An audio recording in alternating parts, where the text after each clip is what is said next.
आज का press conference basic ये है कि हमने आरटीआई दिया था गवर्नमेंट को, डिपार्टमेंट को कुछ इंफॉर्मेशन लेने के लिए। आखिरकार डिपार्टमेंट ने हमको एफिडेविट दे दिया कि उनका पास वो डॉक्यूमेंट नहीं है बोल के।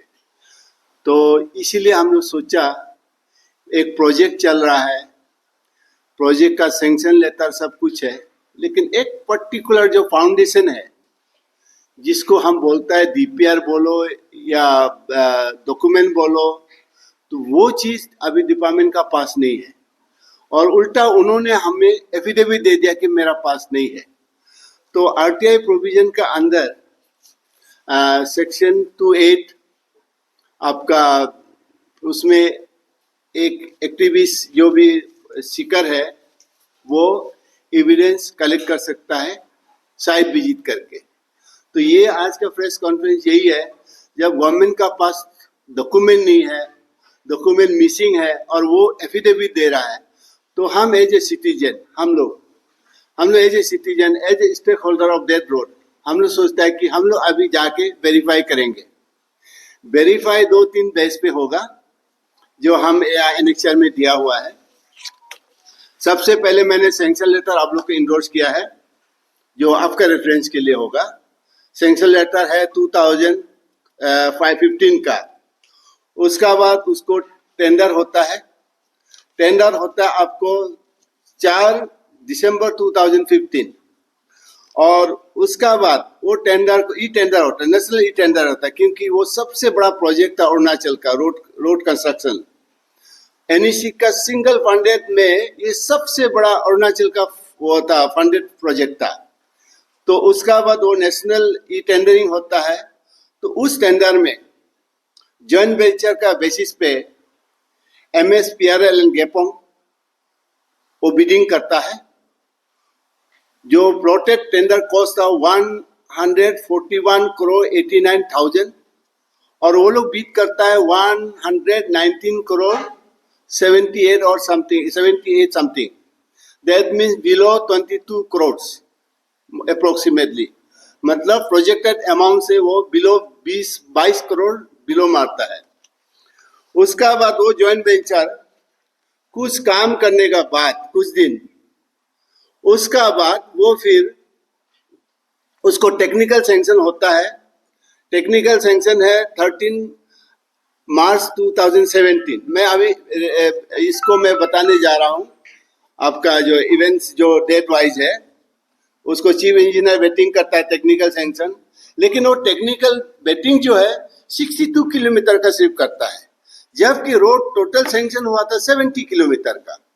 तो इसको रीजन बताया गया है कि 8 किलोमीटर पाकी किसंग एंड से ओवरलैपिंग हुआ है due to construction of highway, ये उनका कहना है। तो जो 62 हुआ, वेटिंग हुआ, उसका टेंडर हुआ, उसका होने का बाद कुछ केस भी हुआ। किसी ने ये फॉरेस्ट क्लियरेंस नहीं है बोल के कोई नातुंग वैली बोल के वो फाइल किया हाई कोर्ट में, वो तो हियरिंग चल रहा था। फिर कोविड का भी कुछ इशू था, तो ऐसा करके वो प्रोजेक्ट चल रहा था।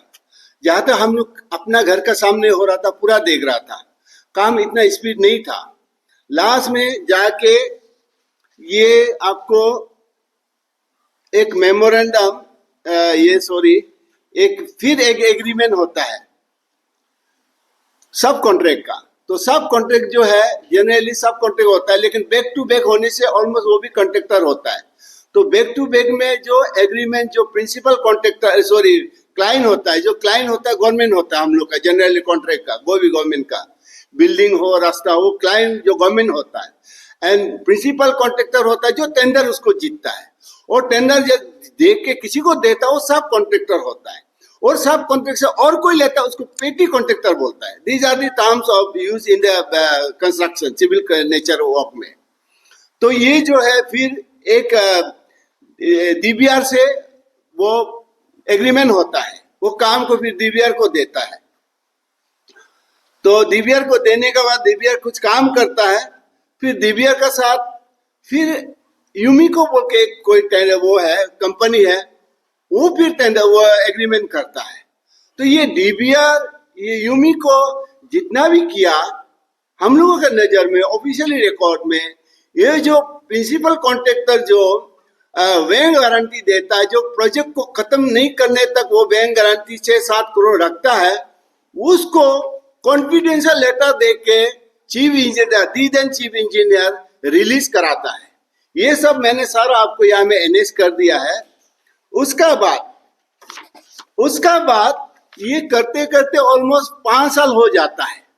तो 5 साल होने का बाद जो एनईसी फंडिंग अथॉरिटी है वो गवर्नमेंट ऑफ अरुणाचल को लेटर लिखता है, अरे भाई 5 साल हो गया, आप हमने दिया आपको 166 करोड़ का प्रोजेक्ट सैंक्शन किया, आप उसको टेंडर में फ्लोट किया 141 करोड़, और बाकी जो है आप उसको रिवाइज करना चाहिए। अभी 5 साल हो गया, अभी तक आपको हम 94 करोड़ दे चुका है और मेगा रिमांड रह गया है, अभी तक आप उसको क्यों इम्प्लीमेंट नहीं करा, क्यों रिवाइज एस्टीमेट नहीं दे रहा। वो दिखने का बाद डीन चीफ इंजीनियर खत्म होंगे, फिर उनको रिवाइज एस्टीमेट भेजता है। रिवाइज एस्टीमेट का बिहाइंड में वो 3 टेक्निकल ऑफिसर को अपॉइंट करता है उनका दायरा से। SSW वेस्टर्न जोन जो सीनियर ऑफिसर है, देन एग्जीक्यूटिव इंजीनियर जो भी रैंक का, वो 3 आदमी को कमिटी बनाता है, 3 आदमी को डायरेक्शन करता है कि आप वहां से वहां 62 किलोमीटर विदिन इतना देश में हमको ये वो करके फील्ड विजिट करके ये करके देना है। तो वो लोग विजिट करके एक लेटर लिखता है, हम लोग किया है और ये हुआ है, इतना काम होना ही है। जबकि जब टेंडर किसी का हो रहा होता है, एग्रीमेंट में जब होता है, उसमें रिवाइज नहीं होता है, लेकिन यहाँ हर चीज हुआ है। जब हम कॉन्ट्रैक्ट लिया है एग्रीमेंट का साथ कोई क्लाइंट से कि हम ये बिल्डिंग इतना रुपया में बना देंगे, अगर उस बनते हुए समय में मान लो ये कुछ गिर गया या टूट गया, वो मेरा रिस्क में होता है, मेरा लूपहोल में होता है। लेकिन यहाँ में डिपार्टमेंट आके फिर रिवाइज एस्टीमेट डालता है, और वो जो बचा हुआ देखो 166 करोड़ था, एग्जैक्ट ऑलमोस्ट 167 करोड़ था जो एनईसी ने जो सैंक्शन किया है। बिडिंग डाला है 141 करोड़, दैट मीन्स कितना रुपया बच गया, अब कुछ जोड़ लेना बाद में। उसका बाद जो कॉन्ट्रैक्टर जो टेंडर डालता है वो 119 करोड़ में डालता है, बिडिंग से 22 करोड़ कम, उसका मतलब ये 22 करोड़ रुपया बच गया। उसका मतलब जो 66 से 41 करोड़ जो बैलेंस था वो बच गया। उसका बाद मेरा ख्याल से ये जो रिवाइज एस्टीमेट उसको एकोमोडेट करने के लिए किया होगा। जहां तक हम वहां का स्टेक होल्डर है, हम देखता है पुराना रोड है, ये रोड का अगर नाम आप देखेंगे, name of the road, name of the project is a improvement and upgradation of the road, उसका मतलब ये रोड ऑलरेडी है। तो ये ऑलरेडी रोड होने का नाते इतना काम तो लगना नहीं था, इतना इन्वेस्ट होना नहीं था, फिर भी एक प्रोजेक्ट आया किया। उसका बाद ये जो है एग्जिस्टिंग का रोड को जाके 22 किलोमीटर में डाइवर्जन हो जाता है। तो डाइवर्जन होने के बाद फिर उधर से 8 किलोमीटर कटता है। तो एग्जैक्टली ये चीज को गैदर करने के लिए हमने आरटीआई दिया। अभी आरटीआई में डिपार्टमेंट एंड गवर्नमेंट ने डिक्लेयर कर दिया कि हमारा पास डॉक्यूमेंट नहीं है। तो ये चीज को हम अभी पब्लिक स्टेक होल्डर और आरटीआई का एप्लीकेंट हिसाब से अभी हम फील्ड विजिट करेंगे। फील्ड विजिट करके जो थ्री टेक्निकल कमिटी जो चीफ इंजीनियर ने कॉन्स्टिट्यूट किया, उन्होंने जो 67 पेजेस का डॉक्यूमेंट सबमिट किया रिवाइज एस्टीमेट का, चेनिस वाइज, किलोमीटर वाइज, वो कहाँ तक सही है उसको अभी हम लोग रिविजिट करेंगे। जो कल्वर्ट, जो ब्रिजेस बनाया है वो सब सही है ना नहीं है उसको हम रिविजिट करेंगे। हम रिकॉर्ड में लाएंगे, वीडियो रिकॉर्ड करेंगे, फोटोग्राफ करेंगे, जीपीएस सिस्टम यूज करेंगे कि यहाँ कहाँ से। उसका बाद ये सारा करने का बाद हम एफिडेविट फॉर्म में साइन करेंगे और ये कॉपी एफिडेविट फॉर्म जो साइन करे हम गवर्नमेंट को देंगे। उसका बाद जो एग्जैक्ट कलेक्शन होगा इंफॉर्मेशन, जो actual position of the road and an actual document जो है, डॉक्यूमेंट में लेन देन हुआ, क्या क्या हुआ, गवर्नमेंट से कितना पैसा आया, वो सब वेरी करके आई बिलीव उस समय हम लोग एक्यूरेट हम लोग गवर्नमेंट को एक लेटर लिखेंगे, उस समय हम ऑफिशियल मतलब कंप्लेंट सेंस में हो या सजेशन सेंस में हो या किसी सेंस में हो, हम एज ए नागरिक का हिसाब से हम सबमिट करेंगे। अगर आप देखा जाए तो यहां में एक सेंट्रिक है, यहां में एक तीन फार्म है। एक तो है प्रिंसिपल जो है PRL एंड गेपोंग, सेकेंड हो गया आपको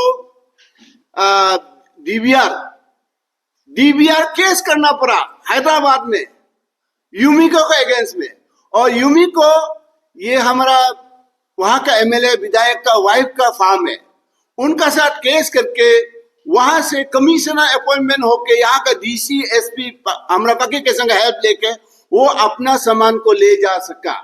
जहां तक वो पेमेंट मिला नहीं मिला, क्या नहीं मिला वो मुझे मालूम नहीं है।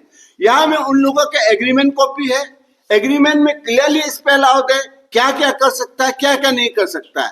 जहां में एस्क्रो अकाउंट है, लेकिन यहाँ में इंटरेस्टिंगली जो यूमिको जो है, जो हमारा यहाँ का विधायक का वाइफ का जो फार्म है यूमिको, उनका एग्रीमेंट देखेगा जो प्रिंसिपल कॉन्ट्रैक्ट से काम कर रहा है कि ये काम बिल्डिंग हम इतना रुपया में बना देंगे, यह रुपया का जिक्र नहीं किया कि हम इतना रुपया से आपको बना देंगे, हम इतना लेंगे, थोड़ा भी उनका एग्रीमेंट में जिक्र नहीं किया। ये कौन सा एग्रीमेंट में क्या कॉन्फ्लिक्ट ऑफ इंटरेस्ट हमेशा होता है जब भी टेंडर हो या बिजनेस का बात हो। मैं इतना कर दूंगा, मुझे इतना देना है, लेकिन ये जो मैं आज वही पढ़ के हमको आश्चर्य लगा कि ये जो एग्रीमेंट में, जो सब कॉन्ट्रैक्ट एग्रीमेंट में वो चीज है ही नहीं। लिखा एक चीज, अगर वहां में ज्यादा काम निकल गया, ज्यादा काम मतलब वो एग्रीमेंट जो स्टार्टिंग जो 141 करोड़ का जो टेंडर फ्लोट हुआ था, उस एग्रीमेंट का बाहर से अगर कोई भी एक्स्ट्रा काम होगा, वो काम से 3% प्रिंसिपल कॉन्ट्रैक्टर मींस गेपोंग एंड PRL को देगा बोल के, ये सिर्फ है। मतलब रुपया वहां से एक्स्ट्रा मिलेगा, हम आपको 3% देगा। अब ये एक्स्ट्रा रुपया कहां से मिल रहा है, ये जांच का विषय है। तो एनीवे हम लोग उसको डीपली जाएंगे और गवर्नमेंट को हम एकदम पाई का हिसाब दिखा के, काम को दिखा के हम लोग नेक्स्ट प्रेस कॉन्फ्रेंस करेंगे with evidence, with accuracy, with affidavit कि हम जो बोल रहा है सही बोल रहा है, हम गलत नहीं बोल रहा। अगर हम गलत एफिडेविट देता है, हम में we are ready to face any consequence, even jail जाने को तैयार है। लेकिन गवर्नमेंट जब सरेंडर कर देता है, मेरा पास ये डॉक्यूमेंट नहीं है, तो यही हम लोग का अल्टरनेटिव बच गया कि RTI प्रोविजन का मुताबिक 2005 का RTI प्रोविजन का मुताबिक हम फिजिकल वेरिफिकेशन कर सकता है, रिकॉर्ड कलेक्ट कर सकता है। So this is overall today's press conference.